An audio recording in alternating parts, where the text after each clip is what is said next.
আসসালামু আলাইকুম। কেমন আছেন সবাই? আশা করি সবাই ভালো আছেন।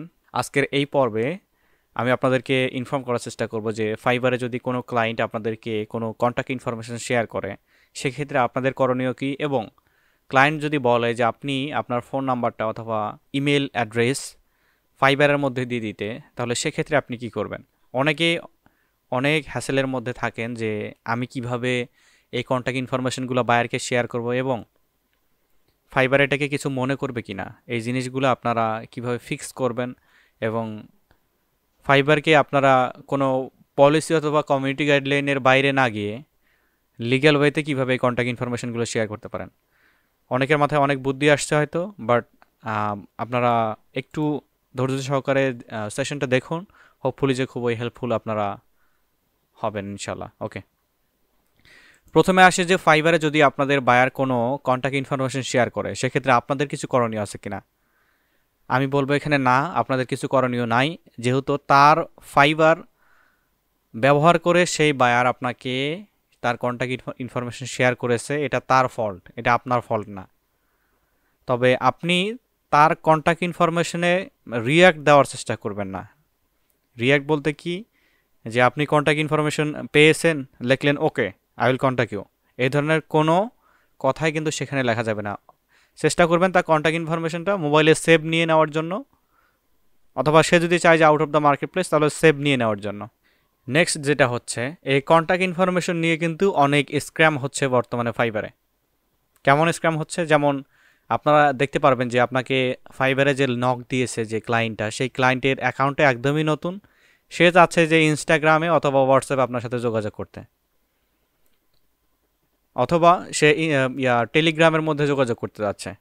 ম্যাক্সিমাম দেখবেন টেলিগ্রামের মধ্যে। এরা কিন্তু ইউনাইটেড স্টেট বিভিন্ন ভিপিএন দিয়ে অ্যাকাউন্ট খুলে আপনাদের যোগাযোগ করতে বলে। এই এই এই ধরনের অ্যাকাউন্টকে বরাবরই আপনারা অ্যাভয়েড করার চেষ্টা করবেন। কোন অ্যাকাউন্টকে, যে অ্যাকাউন্টগুলো নতুন আপনাদেরকে নক দিবে, সরাসরি আপনাদেরকে কোনো ইমেজের মধ্যে কন্ট্যাক্ট ইনফরমেশন শেয়ার করে আপনাকে বলবে যে আমাকে ইনস্টাগ্রামে অথবা টেলিগ্রামে নক দাও, এগুলোকে ডাইরেক্ট ব্লক করে দিবেন অথবা রিপোর্ট করে দিবেন। সেক্ষেত্রে আপনার প্রোফাইলটা সেভ থাকবে। দেন হচ্ছে আপনারা কিভাবে আপনাদের কন্ট্যাক্ট ইনফরমেশনটাকে বায়ারকে লিগ্যাল ওয়েতে আপনি সেন্ড করবেন। তো আমি একটা আসছি, ট্যাবে আসছি, এখানে লিখবো PASTBIN, এই যে পেস্ট বিন, এই যে পেস্ট বিন একটা ওয়েবসাইট আছে, এই পেস্ট বিনের মধ্যে আসি। এর ফাংশনালিটি আমি আপনাদেরকে একটু একটু বোঝাচ্ছি, সময় দিবেন। আচ্ছা, এইখানে মনে করেন আমরা আমাদের বায়ারকে আমরা যে কন্ট্যাক্ট ইনফরমেশনটা লিখব, মনে করেন আমার নাম্বার হচ্ছে 019, এখানে লিখি 019, এটা মনে করেন আমার নাম্বার। হ্যাঁ, ওকে, এটা আমার নাম্বার। এই নাম্বারটা আমি বায়ারের সাথে শেয়ার করব, অথবা এখানে ইমেল অ্যাড্রেস আছে g@gmail.com, এটা মনে করেন আপনার হচ্ছে ইমেল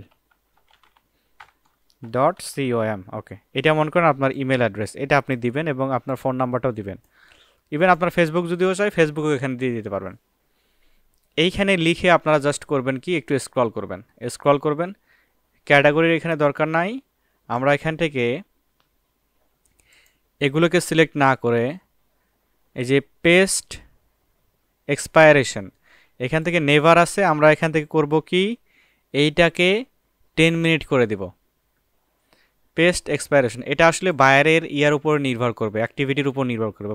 অনেক বায়ার আছে যারা অনেক বিজি, তো সেক্ষেত্রে আপনারা করবেন কি, এখানে পেস্ট এক্সপায়ারেশনের এখানে অন আওয়ার করে দিতে পারেন। তবে সবচেয়ে নিরাপদ হচ্ছে আপনারা এখান থেকে 10 মিনিট করে দিবেন। 10 মিনিট করে দিলে হবে কি, আপনি যদি এই লিঙ্কটাকে এখন নেন, এখান থেকে যে ক্রিয়েট নিউ পেস্ট, এখানে ক্লিক করলে, আমি একটু দেরি করি, এই যে এরকম কন্ট্যাক্ট ইনফরমেশন কিন্তু বায়ার দেখতে পারবে। তাহলে আমি করব কি, এখানে এই যে আমাদের লিঙ্কটা কিন্তু এখন যে এই লিঙ্কটা আছে, এই লিঙ্কটাতে যদি আমি ঢুকি, কপি করি, এটা যদি আমি নতুন ট্যাবে গিয়ে যদি পেস্ট করি, এই যে আমার কন্ট্যাক্ট ইনফরমেশনটা কিন্তু এখানে দেখতে পারবো। এখন আসলে কাহিনীটা হচ্ছে কি, এখন বলতে পারেন যে ভাই অথবা বস, এটা আসলে আপনি কি দেখানোর চেষ্টা করলেন। ক্লায়েন্ট যদি আপনার এই ওয়েবসাইটে এসে 10 মিনিট পরে, আমরা পেস্ট এক্সপায়ারেশন 10 মিনিট দিয়েছি, 10 মিনিট পরে যদি এসে এখানে দেখে, সে কিন্তু দেখতে পারবে না। তার মানে এই যে কোনো লিঙ্ক যদি আপনি থার্ড পার্টি কোনো লিঙ্ক যদি ফাইবারে শেয়ার করেন, ফাইবারের রোবট কিন্তু এটাকে ধরতে পারে না। যখন ম্যানুয়ালি চেক হয়, এমপ্লয়ি দ্বারা চেক হয় ফাইবারে, তখন যদি সে এই লিঙ্কে এসে কোনো কিছুই না পায়, এটা আপনার জন্য কোনোভাবেই কিন্তু ইয়া হবে না। তখন আপনার একটা লিগ্যাল ফাইবারে আপনি ইয়া পাবেন, প্রায়োরিটি পাবেন। তো এতটুকুই বলা আপনাদেরকে। ফাইবারে লিগ্যালভাবে থাকবেন, লিগ্যালভাবে আপনারা এক পিসিতে একটা অ্যাকাউন্ট করার চেষ্টা করবেন। এই নিয়ে অনেক কোশ্চেন আছে আপনাদের, হয়তো আমি বুঝতে পারছি। ম্যাক্সিমাম প্রোফাইল, অনেক প্রোফাইল আছে যে আমার দেখা অনেক টপ রেটেড প্রোফাইলও কিন্তু ডিজেবল হয়ে গিয়েছে। রিজন হচ্ছে কোনটা? এই যে এক পিসিতে ডাবল অ্যাকাউন্ট চালানো যাবে না। হয়তো কোনো না কোনোভাবে আপনি ফাইবারকে ইয়া করেছেন, অ্যাভয়েড করেছেন ফাইবারের রুলসকে। তো ফাইবারে সবসময়ের জন্য লিগ্যালভাবে থাকার চেষ্টা করবেন, আপনার লিগ্যাল ইনফরমেশন সেখানে দিয়ে সঠিকভাবে থাকার চেষ্টা করবেন। আর আপনারা এটাও জানেন, হয়তোবা কেউ জানেন না, যে ফাইবার কিন্তু একটা বায়ার বেস মার্কেট প্লেস। আপনি যেটাই করেন না কেন, এখানে টপ প্রায়োরিটি থাকবে হচ্ছে একজন বায়ারের উপরে। বায়ার এসে যদি আপনাকে গালিও দেয়, আপনাকে স্যার বলে সম্বোধন করতে হবে, আপনাকে পলাইট ব্যবহার করতে হবে। এখানে কোনোভাবেই বায়ারের সাথে মিসবিহেভ করা যাবে না। আর বায়ার যদি এটা আপনাকে রিপোর্ট করে দেয়, ফাইবারের সর্বোচ্চ যে ল, টার্মস অফ সার্ভিস, এই টার্মস অফ সার্ভিস ভায়োলেশনের ক্ষেত্রে আপনার প্রোফাইলটা কিন্তু সাময়িকভাবে ডিসেবল করে দিতে পারে, এবং যদি কোনো লেভেলে থাকেন লেভেলটা ডাউন করে দেবে কিন্তু। তো বি কেয়ারফুল। ফাইবারে আপনাকে দীর্ঘ সময় ফ্রিল্যান্সিং করতে হলে অবশ্যই এর রুলস রেগুলেশন আপনাকে জানতে হবে, মানতে হবে, কারণ এটা আপনাদের ক্যারিয়ার। এর উপরেই অনেকে ক্যারিয়ার বিল্ড আপ করে ফেলেছেন অলরেডি বাংলাদেশ থেকে। তো এতটুকুই আপনাদের বলার, যে মার্কেট প্লেসে সঠিকভাবে থাকতে হবে। সবাই ভালো থাকবেন। আল্লাহ হাফেজ।